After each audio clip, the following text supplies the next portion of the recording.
সম্পূর্ণ সকল কাহিনী অবলম্বনে এই পালাখানি তুলে ধরবো, যার নাম হলো দেব সর্বপুরের ভিতরের মনুষ্য।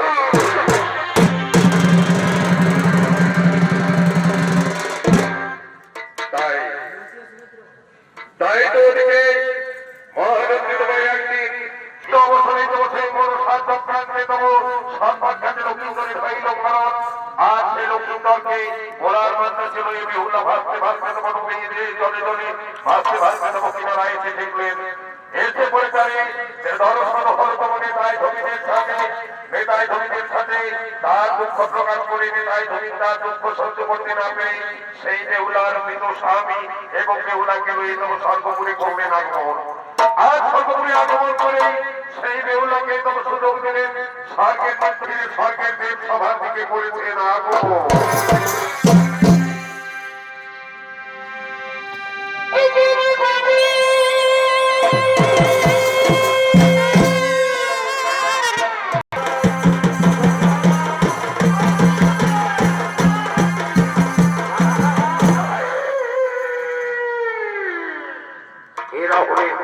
এরা হলেন তো সেই বাবা ভোলানাথ এবং তারই দুই যার রক্ষে লিঙ্গীয় ভিঙ্গি এতক্ষণে তবে বৈরাত্যাগ করে ধীরে ধীরে স্বর্গের দেব সভার দিকে করেছেন আগমন। তাই শুধু দর্শক মন্ডলী এতক্ষণে বাবা ভোলানাথ এবং লিঙ্গীয় ভিঙ্গির ভূমিকায় যারা নেতাবিতি করছেন এনারা হলেন ও দাদা শহীদ ও বল্টি শহীদ ও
অক্ষরে অক্ষরে করো পালন। এই স্বর্গের দেব সবাই তোমাদের লয়ে করেছি আগমন, কিবা জন্য করেছি আগমন, আর মোর কিবা প্রয়োজন সে কথা তবে বলিব এখন। তবে শুনে রেখো ভেঙ্গি এই মুহূর্তে তবে তোমরা দুইজন যাও, তবে এই স্বর্গের দেব সভা ত্যাগ করে যাবে তব ওই দেবশ্রী নারদের কাছে। আর দেবশ্রী নারদের কাছে গিয়ে তারে বলো এখন যে তব ওই স্বর্গের দেব সবাই বাবা ভোলানাথ রয়েছে, তারই সঙ্গে করো দর্শন। তাই হবে প্রভু, তাই হবে। আপনার দেওয়া প্রতিশ্রুতি অক্ষরে অক্ষরে করিব পালন। এক্ষণি মোরা যাব তো বইতে বলছি না রোদে দেবালয়ে, তারে তব করিব আমন্ত্রণ। তারপর আমরা নিজ নিজ কাজে ওই কৈলাসের তারে তব করিব গমন।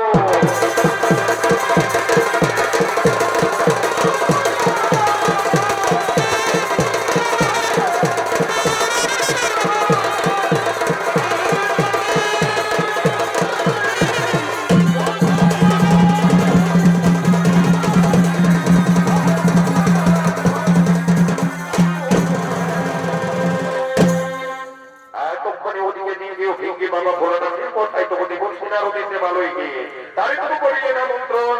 এতক্ষণে সেই দেবশ্রী নারদ ধীরে ধীরে তবু বাবা ভোলানাথের সাথে সাক্ষাৎ করার জন্য স্বর্গে দেব সবার দিকে করেছে না তো।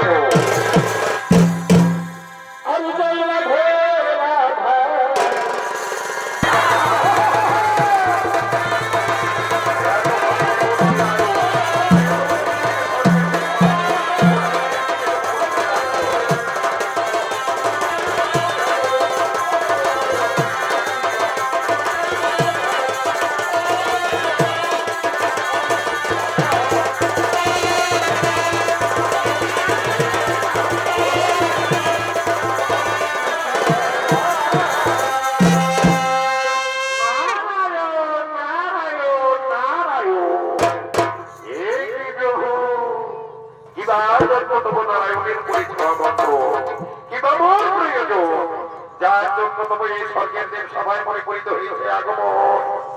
ও গুণাবন, ও দেবশ্রী নারদ দেব তোমারে আমন্ত্রণ করেছি এই জন্য তোমার তব কিছু কাজ রয়েছে মোর কাছে, তাই সেই কাজ তোমায় করিতে হইবে পূরণ। মনে রেখো সেই 10 বছর পূর্বে যেমন ভাবে তোমাকে এই স্বর্গের দেব সবাই করিয়াছিলাম নৃত্যোৎসবের আয়োজন, সেই নৃত্যোৎসবের আমি আয়োজন করিব এখন। তাই সেই নৃত্যোৎসবের আয়োজনের জন্য তোমার তো 33 কোটি দেবগণের সকলের দেবালয়ে গিয়ে তোমার করিতে হইবে আমন্ত্রণ। তার জন্য তবু তোমারে আসিতে বলেছি, এখানে করাইয়াছি আগমন। তাই হবে প্রভু, তাই হবে, নাহি তো তবু চিন্তারই কারণ। এই দেবশ্রী নারদ আপনার কথা অক্ষরে অক্ষরে দেব করিবে পালন। আমি নিশ্চয়ই তবু যাইব প্রত্যেক দেবগণের দেবালয়ে, তাদের সকলকে করিব আমন্ত্রণ। নিশ্চয়ই তারা সেই নৃত্যোৎসবের আয়োজনে করিবে অংশগ্রহণ।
স্বর্গের সেই 33 কোটি দেবগণ। তাই এতক্ষণে সেই 33 কোটি দেবগণ নারদের আমন্ত্রণে আমন্ত্রিত হয়ে এই উৎসব দেখার জন্য স্বর্গের দেব সবার থেকে করেছেন আগমন। রয়েছে দেবরাজ ইন্দ্র, রয়েছে বরুণ, রয়েছে তব যমরাজ চিত্রগুপ্ত সহ নারদ হয়ে তব সকলে 33 কোটি দেবগণ ধীরে ধীরে তব করেছে দেব সভার থেকে আগমন।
আমি যা করিয়াছি সেই যাদব বছর পূর্বে যেমন ভাবে করিয়েছিলাম ওই নৃত্যোৎসবের আয়োজন সেই নৃত্যোৎসবের আয়োজন করিব এখন।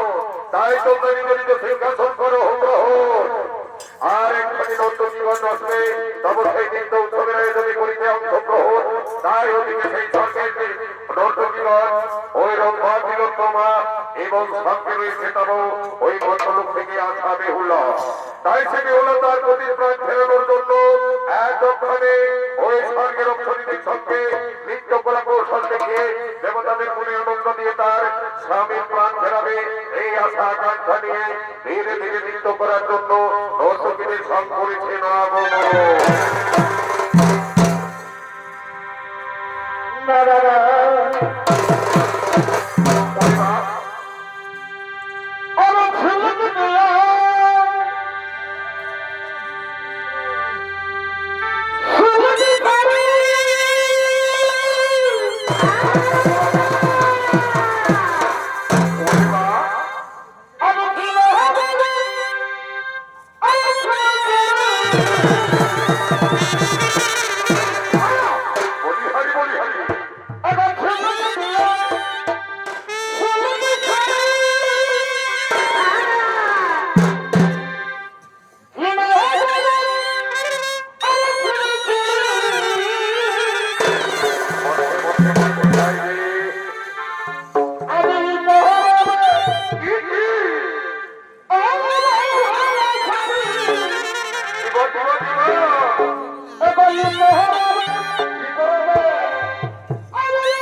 তাই তো তোমাদের নিত্য লিখিত পাঠ হয়েছে সমস্ত দেবগণ বন্ধ। তাই তোমাদের কিন্তু আজকে কিন্তু সেই দ্বাদশ বছর করে যেমন নৃত্য করেছিলে তার থেকে অনেক অনেক অনেক অনেক সুন্দর নৃত্য তো বলতে সাহিত্য করেছে। তাই তো সে দেখে আজ মনে আনন্দ হয়েছে। তাই তো যেমন ভাবে দ্বাদশ বছর পূর্বে তোমাদের করেছিলাম আমি পুরস্কার বিতরণ, তাই তো নন্দনীগণ আজ তোমাদের তবু সেই পুরস্কার করব বিতরণ। ওগো রম্ভা তুমি এসো তবু তোমারই পুরস্কার গ্রহণ করো।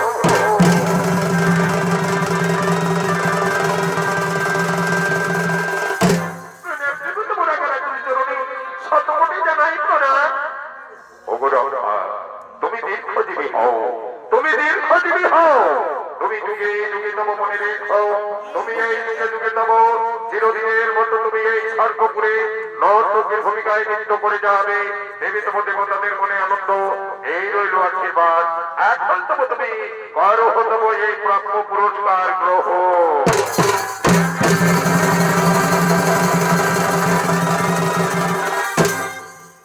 এরপরে তিলোত্তমা তুমি এসো তিলোত্তমা, তোমার পুরস্কার তুমি করো গ্রহণ।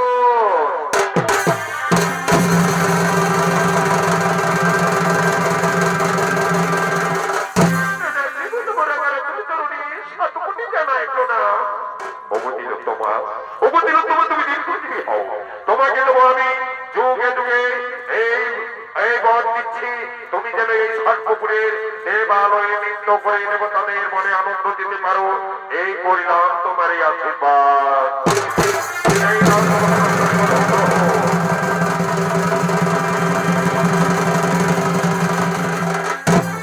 এতক্ষণই মর্তলোক থেকে আসা সেই নেতায় জমিদের হাত ধরে বেহুলা তার স্বামীর প্রাণ ফেরানোর জন্য এই স্বর্গপুরে করেছেন আগমন। আর এই স্বর্গপুরে নৃত্য দেখিয়েছেন, এই নৃত্য দেখে সমস্ত দেবগণ হয়েছে নবমুগ্ধ। এতক্ষণ বেহুলা তার সেই পুরস্কার করিতে গ্রহণ, ধীরে ধীরে তবু ভোলানাথের দিকে করেছেন আগমন।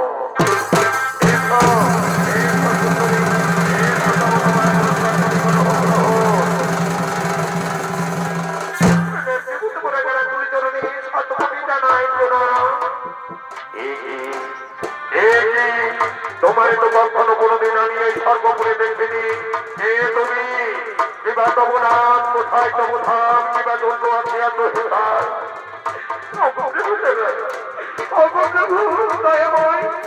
আমার তোমার মতো লোকিতা যার মেয়ের পুত্র বধুরে ও তাহলে তুমি সেই ভদ্রলোক থেকে আসিয়াছ সর্বপুরে কিনা কারণে কি হয়েছে তোমার যা চর্চ লোকিত হয়ে সর্বপুরে বলিতে আগমন, কে বা তোমায় সর্বপুরে লয়ে এসেছে এখানে?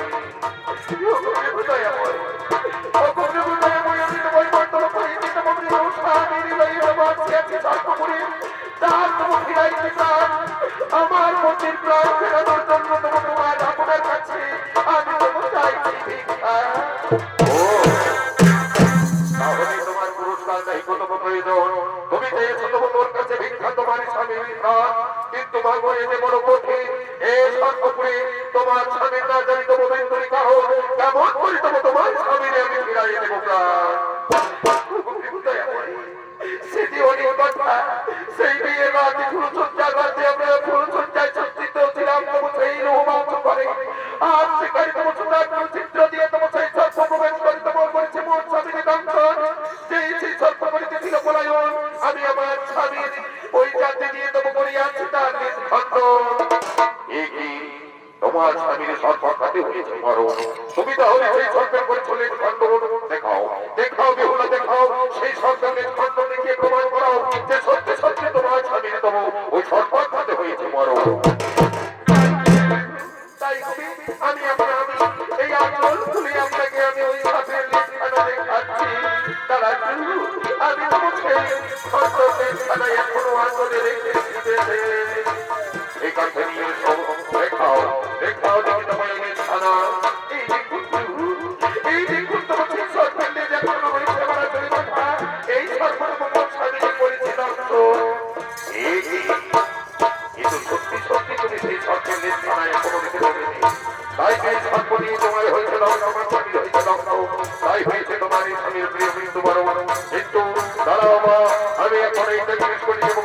জানবো কি আজ তোমার স্বামীর হয়েছে মৃত্যু বরণ, কে বা কোথায় আছে তোমার স্বামীর মৃত্যু বরণ, এই কথা না জানলে আমি কিছুতেই তোমার স্বামীর ফিরাইতে পারিব না। ওগো ওগো তেত্রিশ করিতে ভগবান কি বলতে পারো, ওই বেহুলার স্বামীর মৃত্যুর কারণ। সঙ্গে সঙ্গে দেবরাজ বড় উঠে বললেন, আমি জানি প্রভু, আমি জানি তোমার বেহুলার স্বামীর মৃত্যুর কারণ একমাত্র হতো সেই মনসা। যে মনসাটা ওই বেহুলার বিয়ে রাতে সব ওর কাছ থেকে চেয়েছিল সত্য খাওয়া দিবে, আর সে নিয়েছিল কাল নিদ্রা, তাই তো সেই সত্য খাওয়া দিবে দিয়ে তাদের ওই হলো সন্ধ্যা রাতের দিনে ওই ঝড় ঝড় রাত তাদের প্রচন্ড ঝড় বৃষ্টি বরফ ধরিয়ে তারপরে তাদের ওই নিদ্রাভূত করে ওই নিদ্রাভূত অবস্থাতে তার সর্বকে পাঠিয়ে ওই লক্ষ্মীশ্বরের করায় আছে মৃত্যুবরণ। এ আমি জানি। ও তাহলে এই কাজ মনসা করিয়েছে তুমি বলছো, তাহলে আর কি কেউ জানো, আর কি কেউ জানো তারই মৃত্যুরই কারণ। সঙ্গে সঙ্গে তোমরা দুটো বললেন, আমি জানি প্রভু, আমি জানি তার মৃত্যুরই কারণ। এই দিনই তো বলে ওহো করে ওই হলো সন্ধ্যা রাতে লক্ষ্মীশ্বরের সন্তানটাকে হয়েছিল মৃত্যুবরণ। সেই দিন যখন আমি তার মৃত্যুবার বানিয়ে আসার জন্য বলেছিলাম কবর, তখনই বাদ কোথায় আমাকে ডেকেছিল মনসা।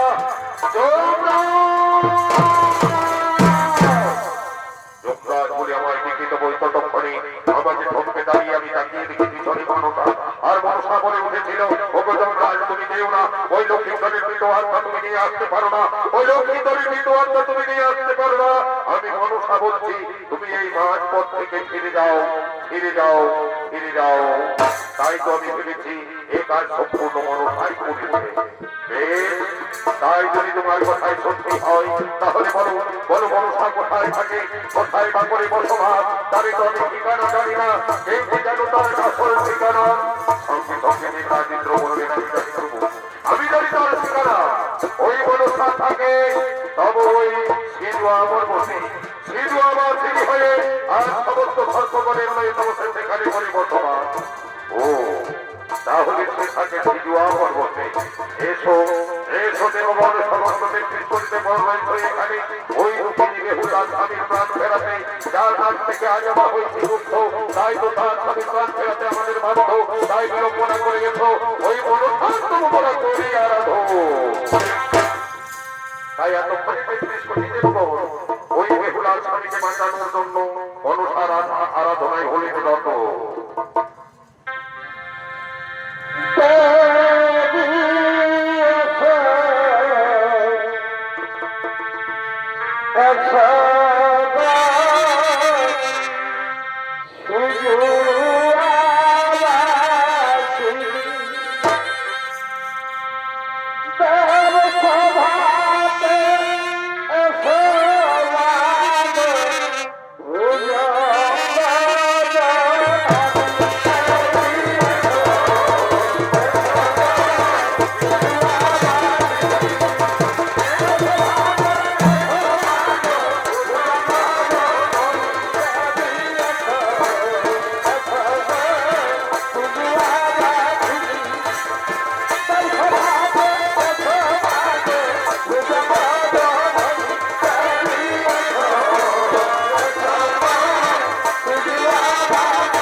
তুমি কি কোনো অন্যায় করেছো মনসা? এমন অন্যায় করেছি যার জন্য আমাকে দেবো এই স্বর্গের ৩৩ কোটি দেবতার কাছে আমাকে দেবো পরিচয় কিবা মোর প্রয়োজন। মনসা তুমি যে অন্যায় করেছ, কেন তোমার মন্ডল বেহুলার স্বামী ওই লক্ষ্মীদের তোমার সর্প দিয়ে কেন পড়াইছে দগ্ধ? এই যে তুমি অন্যায় করেছ। অনেক কথা ওই বেহুলার তার স্বামী লক্ষ্মীন্দরের মৃত্যুর কারণ শুধু আমি। তাই মনে রেখো, ওই লক্ষ্মীন্দরের মৃত্যুর কারণ হলো ওই ভদ্রলোকে যখন আমি ওই চক্রনগরের চার বেদের কাছ থেকে আমি দিয়েছিলাম পূজা, সে আমার পূজা না করে প্রেত বাবাই দিয়েছিল চেঙ্গুড়ি নামে আখ্যা। তাই তো তার 6 পুত্র করেছিলাম হরণ, আর তার সঙ্গে তার সম্পত্তি করেছি হরণ, আর তার এই সপ্তম পুত্র লক্ষ্মীন্দরে সর্বাধিক করাই আছে ধ্বংস।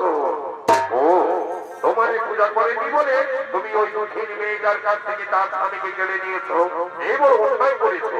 তার স্বামীকে তুমি প্রাণ ফিরাই দাও মনসা, এই কথা বলার জন্যই আমরা তোমাকে ডেকেছি। তার স্বামীর প্রাণ আমি ফেরাইয়া দেবো, তবে কিন্তু আমার কিছু শর্ত আছে, সেই শর্ত বেহুলারি দেবো করিতে হইবে পালন। নিশ্চয়ই তার স্বামীর আমি দেবো ফিরাইয়া দেবো প্রাণ। হে মা, আমি তোমার শর্ত দেবো অক্ষরে করিব পালন। আমি যদি আমার স্বামীর প্রাণ ফিরে পাই, আমি নিশ্চয়ই দেবো সে শর্ত অক্ষরে করিব পালন। তাই যদি হয় বেহুলা, তাহলে সর্বদাই শর্ত থাকবে। প্রথম নম্বর শর্ত হলো তোমার স্বামীর আমি ফেরাইব প্রাণ, কিন্তু তোমাকে এই প্রাণ ফেরানোর পরে তোমরা দুই স্বামী স্ত্রী মিলে আমাকে স্বর্গপুরে দেবে দেবো পুজো, আর পুজো করে আমার এখানে দেবে দেবী রূপে আস্থা। দ্বিতীয় শর্ত হলো ওই ভদ্রলোকে তোমার শ্বশুরকে দিয়ে দেবো, তুমি করাইবে পূজা। আর তৃতীয় শর্ত হলো তুমি দেবো তোমার ওই নগরে নগরে সমস্ত নগরবাসীকে বলে আমার পূজা করিবে শুরু, তাহলে আমি তোমার স্বামী ফেরাইব প্রাণ, তোমার শ্বশুরের 6 পুত্র ফিরিয়ে দেব, আর তোমার শ্বশুরের সমস্ত সম্পত্তি ততক্ষণে আমি দেব করিব দান। তাই হবে মা, তাই হবে। আপনার দেওয়া প্রতিশ্রুতি আমি অক্ষরে অক্ষরে করিব পালন। মনসা, তাহলে আর বিলম্ব না করে তার স্বামীর প্রাণ ফিরিয়ে দাও। দেব পিতা, কিন্তু যে কোন সর্বদারি করেছি দর্শনী কথা তো আমার জানা নেই, তাই তো সর্বপরি আমার করিতে হইবে আহ্বান। তাই সর্বপরির কাছ থেকে না জানলে আমি কিছু করতে পারবো না।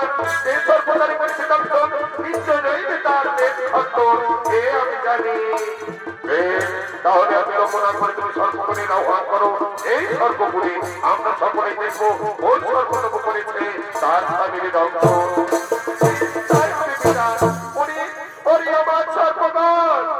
কোথায় আছি ওই সিধুয়া থেকে তোমার এই সরকার প্রেম সবাই করা গম এতক্ষণ বড় সমস্ত সর্ব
তাহলে তুই তারে না করেছিস দংশন। ওরে আমার চন্দ্র মুখে তুই তোর লেজ দেখা দেখি তোর ঠিকই আছে, তুই না করেছিস তারে দংশন।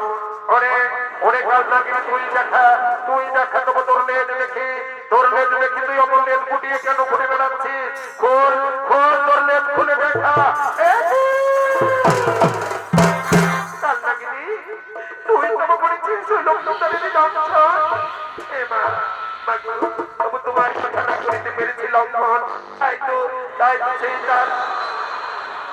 তার সেই রাত্রিবেলায় আমি বিয়ে বাসনেতে গিয়ে সুতাগুলো ছিদ্র দিয়ে ঝড় বৃষ্টির রাত্রে আমি তবু করেছি প্রবেশ। আর লক্ষ্মীন্দরে রক্ষণ করেছিলাম বলায়ন। সঙ্গে সঙ্গে তোমার বেহুলা তার স্বামীর চিৎকার শুনে তবু তার স্বামীর কাছ থেকে জানতে লয়ে আমারই তবু বেশ করেছি খণ্ড।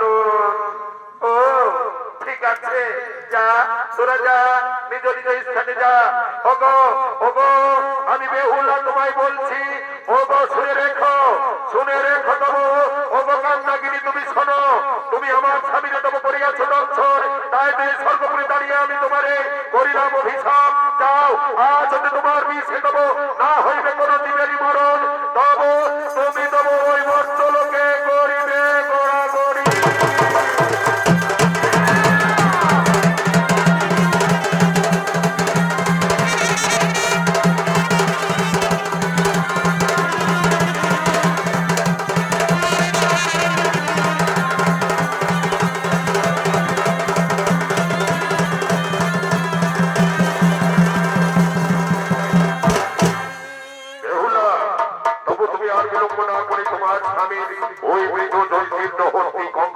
তুমি আমায় কি দাও দেখি, তুমি ওই চিত্রহস্তের থেকে অনুহস্তি বাছাই করেছো নাকি সেখান থেকে বিচ্যুত, তাই আমায় দেখতে হবে এখন।